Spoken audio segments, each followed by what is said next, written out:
What's up, Facebook friends? Happy Friday. Recovery Fitness going live.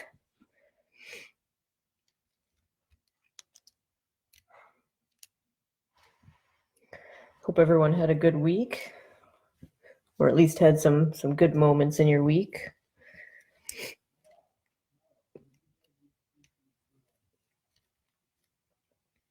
Seems like this week has flown by very fast, but then again, I feel like every day is starting to just kind of blend in and go by very fast in general anyways. So, but nonetheless, I hope everyone made it through okay. Hey Jake, how's it going? Glad you're back. Sorry, trying to get plugged in here. Hi Sarah. Glad everyone's joining us. So we'd love to hear a quick update from you all as usual. How was your week? What's something that you learned this week is what I'd really love to hear. Whether it's a new way of doing things, maybe you learned something you haven't been doing before that you tried this week and it worked, or maybe you tried some different things this week and finding other things that work better. So give me a quick check-in. Let me know some of the things that worked well for you this week and some of the bright spots of your week. We all know that we're all going through the same difficulties or similar difficulties. Those are kind of the obvious ones, but I'd really like to hear some of the powerful moments from your week, something that you can share with others that will, encourage or educate them. Sarah's learning French online. It's hilarious. That is awesome, though. Nonetheless, still learning a language. That's pretty good. That's awesome. It's funny. My grandmother is Italian, but we were having a phone conversation the other day, and I asked her, I was like, well, do you speak Italian, or did you growing up? And she said, no. She said her parents spoke Italian, but sometimes. But she's like, I've always wanted to. And I was like, Grandma, this is a perfect time where you could literally just get online and learn a language, learn Italian. So what a perfect time to do that, right? That's awesome. Duolingo, no one would ever understand me. Hey, you know what? You're still putting in the work though, right? And that's what this time is about, right? We can experiment with different things, whether it's learning a language, learning a craft, learning a trade, learning patience, learning kindness, compassion, learning how to cook or bake, learning how to paint, learning a sport, whatever it is, this is the perfect opportunity for us to all kind of jump in with those things. All right, so yesterday we broke up the week with a 3-2-1 Thursday, and that was 3 ideas, 2 quotes, and 1 question. So I encouraged you all to write your own 3-2-1 newsletter for yourself or those in your households. So I hope that was a nice little activity for you all to do at home. So this week today, not this week, we're gonna jump back into our reading out of Hopeful Healing by Mackenzie Phillips. And as usual, I'll give you a quick little background for those of you who are new joining in today. So Mackenzie Phillips is an actress and the author of the courageous New York Times bestselling memoir, High on Arrival. She was also on several soap operas back in the day as well. She is also the daughter of the founder of the 1960s band, the Mamas and the Papas. Mackenzie grew up in a dysfunctional environment and subsequently battled a near-fatal drug addiction. Now a drug and alcohol counselor and an outspoken advocate for addiction awareness and education, she gets real about the hard times of recovery, how to get through them, and the joy of experiencing life clean and sober. And each little chapter in this book is kind of its own little essay. There are bits and pieces of her story, but more of her story can be read in her memoir, High on Arrival. But they're more so, little... Each chapter is its own little kind of topic on addiction and recovery. So it's pretty interesting. It's been a pretty great book, and I hope those of you who have been tuning in have enjoyed it so far. Mackenzie says, in these essays, I've concentrated on the concepts and feelings that surround the recovery process rather than on the linear story of my life in recovery. I wanted to preserve the conversational foundation of these essays so that they would provide a genuine experience, and hopefully the person reading them would find a friend and some words that are helpful along their own journey. This is a wisdom-based book, not a clinical book. This is also a conversational book. While I do include some facts about substance use disorders, I make no claim to being an expert on all things addiction and recovery. I am, however, an expert in my own experience of those two things, and it is in this that I have found the strongest connection with my clients at the recovery center where I work. Hey, Holly, joining just in time. All right, so today's chapter is titled The Monster Under the Bed, and this little section is all on fear and grace. So as usual, I do kind of let you guys know that I do read it just as Mackenzie has written it, but also just being aware in your own minds and kind of adapting that this new knowledge of the language that we use and the power of the language that we use. Having an understanding that, with addiction and recovery and a lot of the words and terms that we use, there is a lot of stigma that is surrounding that, and to challenge ourselves and for those around us to really break that stigma and just be very mindful of the language we're using going forward, very person-centered language, instead of relying on sometimes the really negative words that we use to describe ourselves, to describe people in addiction. But again, I'm just reading it as she has written it. And what I've been doing is just reading just little sections out of each chapter, just kind of pulling the meat out of it, not reading it straight through. They're a little bit long. And as always, I encourage you all to please comment as we're going along here. Please be open, please be vulnerable, and always respectful to each other on here. And with that, we'll jump right in today. All right, so again, I'm kind of just jumping around here. So Mackenzie says, early recovery can be scary, but it's not earthquake scary. It's more like that quiet whisper in your ear scary. And at some point, that whisper is no longer just about using, but about being. Who am I without my sidekick? Am I somebody when I'm not high? What if I don't know who I am? What if I can't separate me from my disorder? What if nobody cares? Oh God, what if I can't do it? It's a fear that lightly touches everything as it steals through your thinking and takes up residence in the day-to-day when you go home after treatment. It's the stack of bills on the table that you ignored and the physical wreckage that you created in your environment. The mess, the clothes that are piled up, all reminders of how unmanageable your life had become. This can be motivating, or it can freeze you in your tracks. Like a tennis volley, the thinking associated with active addiction and the thinking associated with recovery tosses you back and forth. You're bargaining all the time with who you were then and who you are now. In early recovery, you may wake up in a quiet panic thinking, crap, what should I do? The answer is usually something as simple as, get up. The shift away from that fear happens by way of begetting.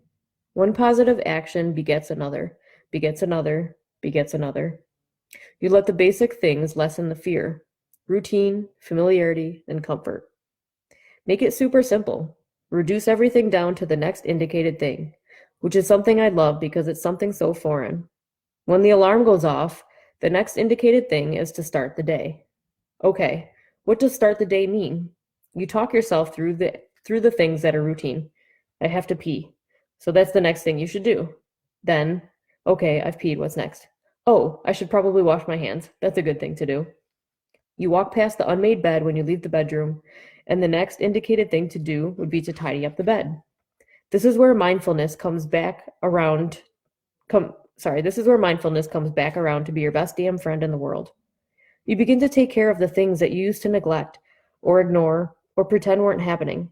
You develop a routine of thought, like letting the dogs out so they don't pee all over the house like they did when you were using. It's all about doing the next indicated right thing that was begat from the previous right thing. You cultivate this routine of thought, and by doing so, you start to reset your life's clock. It's the little things that will help you stick to this. Set aside time to deal with the wreckage, the pile of bills that we all talk about and then ignore. Set aside time for a reasonable list of goals.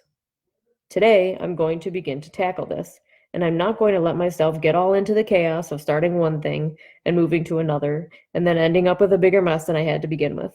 I'm just going to make progress on this one thing. I can definitely relate to that part. I think it was actually the question I put out to you all yesterday is, what is the one thing that feels like you're being productive in the moment, but really is actually a big waste of time and energy. And one of those things was doing just that, starting 10 different tasks at one time, thinking I'm multitasking and being productive, but actually not fully putting all my focus and energy into one task, ending up with a bigger mess, ending up with stress, and anxiety over that. So I'm going to pause there for a second. And I think it's so very easy for us to, so many of us really have those very familiar thoughts, those questions she asked in the beginning, those little whisper in your ear questions that, who am I without my sidekick? Who am I without drugs and alcohol? What if I don't know who I am? What if I can't separate from my disease? What if nobody cares? Oh God, what if I can't do it? It's very easy for us to get wrapped up in those thoughts. And that's not even for people in recovery. That's a human condition right there, right? It's very easy for us to get wrapped up in the thoughts and the worries and the fears and the anxieties. I'm guilty of it just as much as the next person. We're human, we're wired that way. But she said this can be motivating, or it can freeze you in your tracks. And I do my best today to not let it freeze me in my tracks. And there are times where that is easier said than done, where we kind of get stuck in our tracks like that, right? But I love that. Let's make it simple for ourselves, right? We can start the day. She says sometimes in early recovery, you may wake up in a quiet panic thinking, crap, what should I do? The answer is usually something as simple as get up, right? So we can break it down. We don't always have to make it so complicated for ourselves. And I think some of us just naturally do that. Sometimes we just overcomplicate things. But let's break it down to just doing something simple, like that's where that mindfulness comes in, as she said. Excuse me. Just thinking about that, like, can you challenge yourself? Once again, I encourage you almost every day that we've been really talking a lot about self-awareness and building that self-awareness. And so much of that comes by just doing the actions over and over again. Oftentimes the actions that are suggested to us by other people who have come before us. And just practicing those things over and over again, whether we like it or not, whether we want to or not, whether we believe it's going to work or not, but just doing those things that have been suggested anyways. And this is the same thing with this. We can wake up in that fear, like, oh God, what do I do? And again, this can be very difficult in early recovery sometimes. But just start with one thing, get up out of bed in the morning, go to the bathroom, wash your hands, brush your teeth. It's just one little task at a time. Walk past the unmade bed. Oh, let me turn around and make the bed. Okay. What's next? So what's on my calendar for today? Or rather, can I just sit and pause and take that quiet time for a few minutes in the morning? Can I go make coffee? Can I go make breakfast? Doing the simple things. And as I'm doing each one of those tasks, keeping myself present in the task, right? I can mindfully make the coffee, I can do it to the best of my ability and really slow myself down, pay attention to each step I'm doing, pay attention to grabbing the filter, filling it with the right amount of coffee, adding a little bit of cinnamon in, pouring the water and pressing start. I can very mindfully do that. Or I can be in my head just frantically doing it and like thinking about the 5 million other things I need to do that day, right? But it's a practice in mindfulness. So it's really slowing down and doing one task at a time, doing each task mindfully and doing it to the best of my ability and just slowing the heck down, right? Why am I in such a hurry all the time, right? And I genuinely believe that that's one of the biggest lessons this whole pandemic is really teaching all of us. Why the heck are we all in such a hurry? Slow down, That's what it's telling me every day anyways, because I am that person that needs that reminder to slow down. So sometimes that's the indicated next right thing, just one little task at a time. And sometimes it's the simple mundane tasks of the day, like, getting up, making the bed, letting the dogs outside, making sure your kids are fed, making the coffee, making your family breakfast, whatever it is that you do in your little morning routine. Each one of those things can just be this one simple mindful task at a time, right? We don't have to let it get so overwhelming. And it will sometimes, but we don't have to let it go there. So kind of jumping back in here, jumping around a little bit. Mackenzie says, fear makes us tremendously vulnerable because fear is the result of feeling like there is something dangerous nearby, something that might cause pain. For an addict, the dangerous thing is found in the addictive behaviors, falling into old ways of thinking, going back to using. It's feeling that you're dangerous to yourself, that you might cause yourself harm. What do we do with that? How does a person learn to manage a fear of themselves? The answer is that you must have a shift in perception. I think it's a little different for everyone, but I like to think of it as grace. But grace is so hard to pin down that I'm going to run through some different ways to see grace and to identify it so you can see it for yourself. I love this whole piece on grace, something that I could certainly use more of, and hopefully some of you too. Grace is defined in many ways. Grace is poise, elegance, forgiveness, or a blessing. Grace can be defined as honoring, a sense of what is right and proper, as decency, as thoughtfulness towards others, as goodwill and favor. An example of grace is letting go of a past wrong done to you. Another example of grace is the way a beautiful, stylish woman easily walks across the room. To me, grace is a deep spiritual sense that everything is going to be okay, but with joy, a quiet joy. Grace in the perspective distance, grace in the perspective distance allows us to manage our fear. It allows us to see a moment from a place of non-judgment and with clarity. It allows us to see clearly the moment and ourselves within it. You can have it if you choose to be open to it. You can access it. You can even begin to practice it. Grace is a certain openness. It's also about being able to take a hit in life, and when everyone would expect you to be angry and get up swinging, still maintain a sense of serenity. It allows you to hold steady to that serenity, versus before when you were like a wobbly and fragile bird. It's about being able to hold the self in a stable position, even in the face of fear. That said, grace isn't always pretty. Grace is the ability to continue even when you feel like life has beaten you black and blue. By the time you get back on your feet, you're a sweaty mess, barely able to drag yourself on. Within that space, it's grace that is the ability and resilience and energy that drives you to move forward. It manifests in little ways when I say yes to an invitation I was thinking of declining, because saying yes would mean I'd have to wake up at the butt crack of dawn. Part of me thinks, crap, I've got to set my alarm for 6:30 in the morning. But then grace allows me to do it. Grace can be the feel of your dog's fuzzy head resting under your palm as you wind down from your day. It can be sharing a joke with your child or watching them accomplish something they care about. It can be found in unexpectedly tearing up during a breathtaking piece of music. Grace is a steady light. If you're on a boat that's moving on the waves, grace is the steady beacon on the shore that never wavers, no matter how dark the night gets. When the water is calm, finding grace is easy, but sometimes a storm brews up, and it's a struggle to stay on course, let alone look for the light. I think sometimes when you can't feel grace, you're turned the wrong way. It's there, you've simply lost sight of it. Grace is always there, and it's always within reach. We just have to remember to turn toward it, even when we can't see it. That's probably one of my favorite pieces in this book. Just so many wonderful, beautiful definitions of grace. Some things that can just be so simple. I love that. And I want to back up a second. You know, she talks about grace in the perspective distance gives us grace in the perspective distance. Allows us to manage our fear. It allows us to see a moment from a place of non-judgment and with clarity. And I think for so many of us, you know, we're hardwired to make judgments as humans, right? Judgment calls keep us safe. It keeps us from, you know, getting hurt or injured. Sometimes we can, you know, since that's just the way we're wired. You know, we make judgments in the sense of, you know, how it's going to help us survive through that situation, right? But so for most of us, being in a place of non-judgment is very difficult. And that's why I love the practice of mindfulness. And there's so many different types of practices of mindfulness, but you know, I always think back to Outpatient and, you know, going through one of the DBT groups and focusing on the mindfulness section. That was always one of my favorites.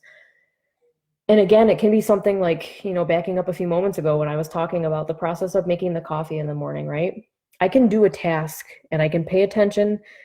You know, being mindful is being fully submerged into that moment, into that task I'm doing, whether it's mindfully making the coffee, washing the dishes, sitting outside and just sitting and being and listening to the birds. I'm fully submerged into that moment.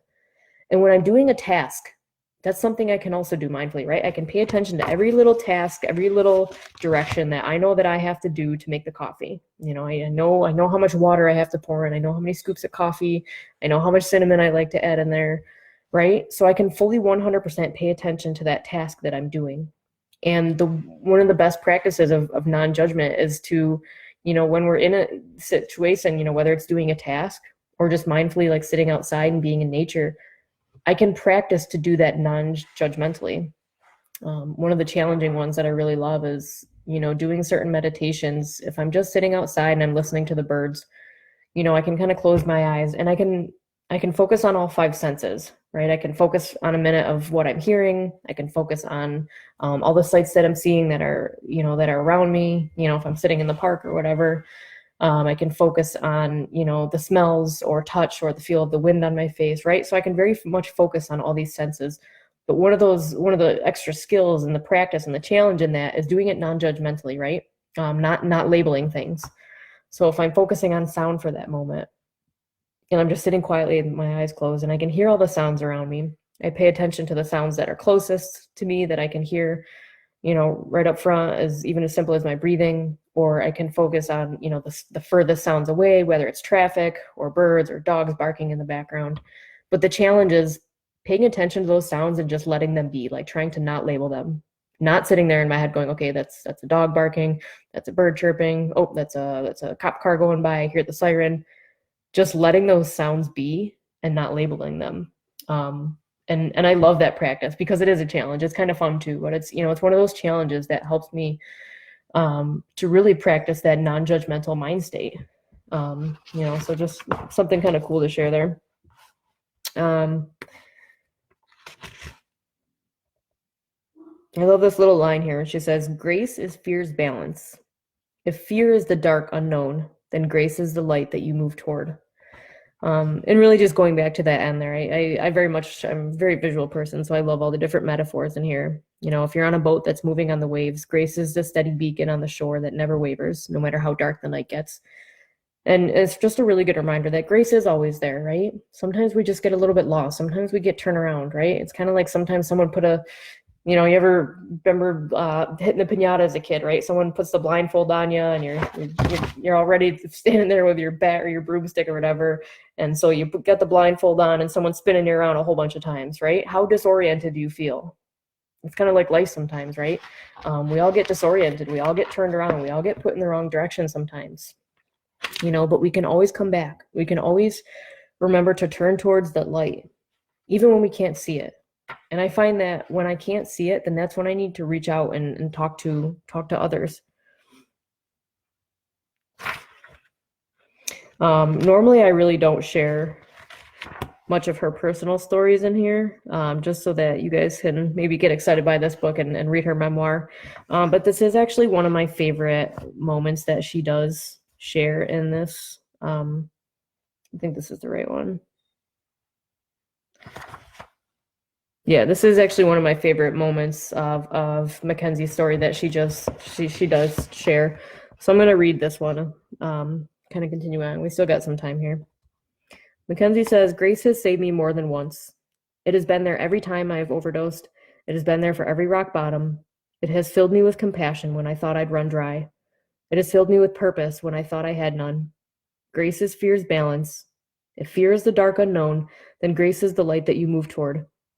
I had a moment one time when I was driving through the Sonoran Desert in Arizona. I was heading to California to New Mexico to stay with some friends. It was just at dusk, and the silhouettes of the saguaro cactuses seemed like hands rising up from land to sky. I had dogs in the back, in that loose-limbed sleep of utter relaxation that dogs do, and I had put the windows down, the air just cool enough to finally turn off the AC. I put my hands out the window, sailing it through the air, and watched the stars slowly emerge until the night sky was full of them, and the sweep of the Milky Way arched across. I felt both endless and finite. I felt raw and new in the moment, full of a sensation of connection to the world around me, and a sense of all-being. This was the holy, the spiritual, my dogs, the universe, and me, together and expansive. I pulled over without any thought. I wanted to just look and be, just for a while. I got out of the front seat and crawled into the back, gently gathered the dogs until I could feel the warmth of their bodies, their breathing, and their heartbeats, and just looked at the sky, the stars, the saguaros reaching up. I felt the moment down into my toes and up into my head until it was all of me, and all of me was everything that was around me. It was a beautiful moment, and there was grace in it. But the grace wasn't the moment itself. It was that I was able to see and feel the moment, recognize the breadth of it. It was grace that allowed me to really see the sky, the desert, and myself. If I had been using, I would have flown by it all. None of this would have pinged my radar, not one bit. When I think about that, I think, how awful, and wonder how many such moments I missed over the years while I was high. I'm determined to not lose what grace has let me see. I'm afraid to not see. We think of fear as a weakness, which it can be if we let it. But fear should be used as a tool, an early warning system that reminds us to be careful. When you are in early recovery and feel like everything is dangerous, that's when you're most vulnerable. Your fear is saying, you should be careful, you should be mindful. If we let fear overwhelm us, it freezes us in its place or it sends us packing. As you begin recovery, be aware that there are certain fears that are common for all of us. The idea here is to not cut and run and start using again if you feel them. Here's the short list of things you might fear in recovery. Fear that life will not be enjoyable again, particularly prominent during early sobriety. Fear that staying sober will require too much effort. Fear of journeying into unknown territory. Fear of facing life challenges without a chemical crutch. Fear of failure, or alternately success.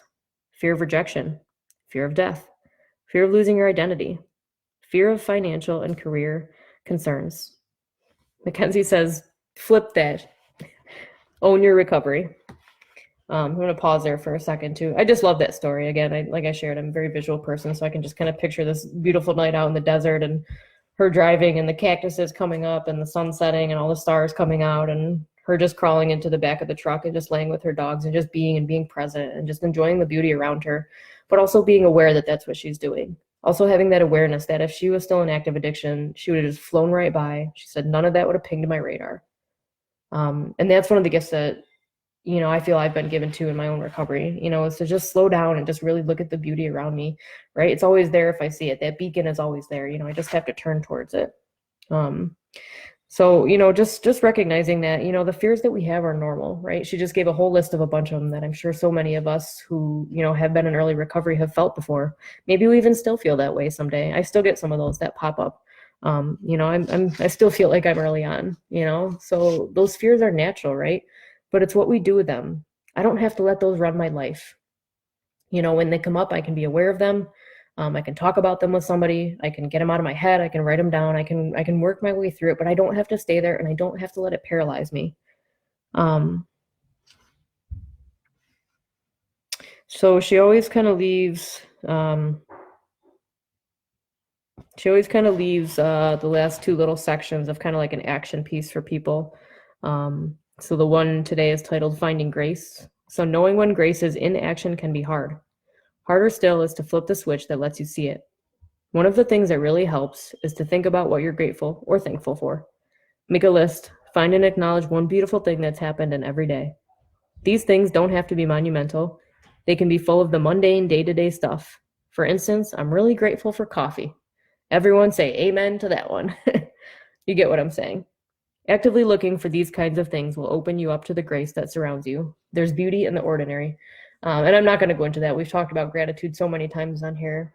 So make that gratitude list. I know you all are very capable of finding at least 3 things in your day that you're grateful for. And it's very important during this time too, that we don't get so hateful and resentful because of everything that's going on, with the pandemic, things that are out of our control. So it's very important that we remain grateful and thankful. So the takeaway for today, it works if you work it. So Mackenzie says, write about a situation in your life that brought you fear. How did you survive? That survival is where the grace was. Now write about what is currently bringing you fear. Based on past survival, can you see where the grace in this situation might be? Ooh, I love that one. I like the comparison. So, and again, I always encourage you all to do these little take-home assignments. Again, it's one thing if we're just listening and it goes in one ear and out the other. And yeah, great. I spent half an hour listening to Chelsea on this video. Great. But let's take it a step further and actually take action. It's one thing when we hear these new ideas and these new concepts, but we need to start practicing them and, putting them into action into our lives. And I'm not saying you have to listen to me by any means. You don't have to take, the action you hear in these videos, but, giving the suggestions that other people give you in their lives. I can only share my experience and my strength. I'm not an expert. I'm only an expert in what has worked for me and what hasn't worked for me. I'm only an expert in my own life and I can only share that with you. But I love that one today. So write about a past situation in your life that brought you fear. And then how did you survive that? And then why don't we write about something that, that is happening today that's bringing us fear? And looking back at that past survival, can we note where the grace in this situation today might be? So that is my take home for you guys today. I'll do some quick check-ins with the comments. Jake says, I'm doing well. Something I just randomly thought of doing was to have my counselor as an outpatient give me homework. Really challenge myself to dive in deep. It helps hold me accountable, and it keeps me busy learning about myself.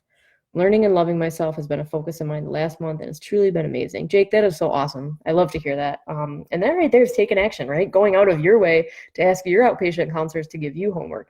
That's huge. I give you a high five for that one, man. Good job. Yeah, keep it up, right? It's something that keeps us accountable, something that keeps our brain fresh, some things that we can continuously, actively working on every single day. Amazing. Holly says, baby steps. Holly says, I love what Lisa said in one of her videos, the 2-minute rule. If it takes 2 minutes or less, do it. Yes, that is absolutely a great rule. And, because right, how many times do we like avoid all the simple crap in life? Like, that Mackenzie talked about, like, oh, avoiding the giant pile of mail on the table. Okay, I could literally probably take just the 2 minutes and just open the mail and get it over with. Most likely half of it's going to be junk and get thrown in the garbage anyway, so why not just do it, right? I love that. It's a great little rule to live by. Deb says, sometimes I don't know what my disease is and what's just me. I've hit a place where I'm grieving terribly for my mom. She died 3 years ago, but I never dealt with it because I was worried about Dad. It's with me now, and it's crushing. I don't expect an answer. I'm just sharing. Thank you for that sharing, Deb.